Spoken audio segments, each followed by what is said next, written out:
A common misconception is the idea that far-right ultra-nationalist ideologies require that other peoples be inferior. The idea that all reasoning in favour of ultra-nationalism requires a basis of racial superiority. This is actually not the case. The strongest arguments in favour of ultra-nationalism typically have nothing to do with racial superiority. Of course, I think all of these arguments are ultimately terrible. They are, however, stronger than many of the idiotic supremacist arguments commonly associated with the far right.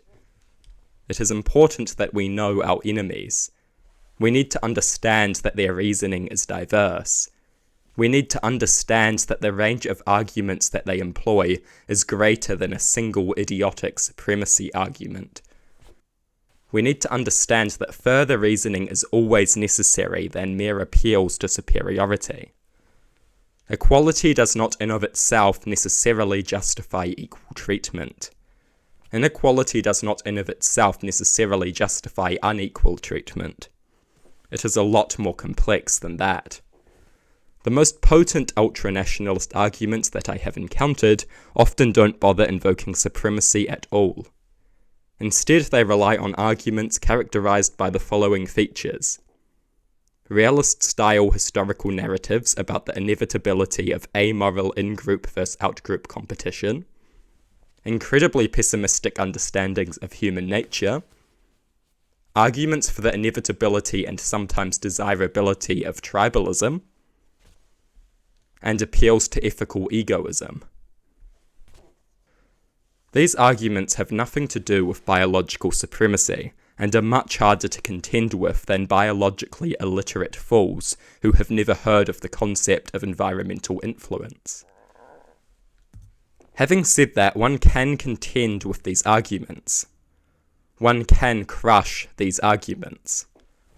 But in order to do that, one must first understand that they exist, and that the ultra-nationalist argument selection is considerably more diverse than one idiotic race realist talking point.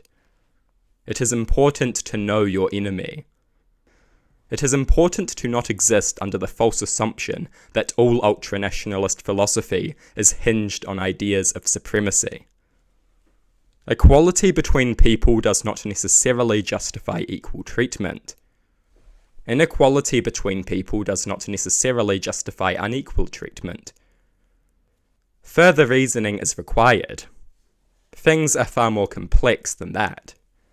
Particularly when ideas pertaining to human nature, ethical egoism, realist historical narratives, and the inevitability of tribalism are invoked. Know that your opponent does not just have one idiotic supremacy argument. Your opponent has quite a lot of idiotic arguments that they will be throwing in your direction.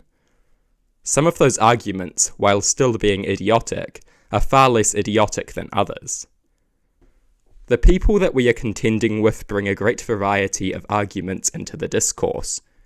If you don't realize that, you will be entirely unprepared if ever you have to deal with them. Thinking that biological superiority is a necessary component of arguments for various types of grotesque hierarchies is deeply mistaken.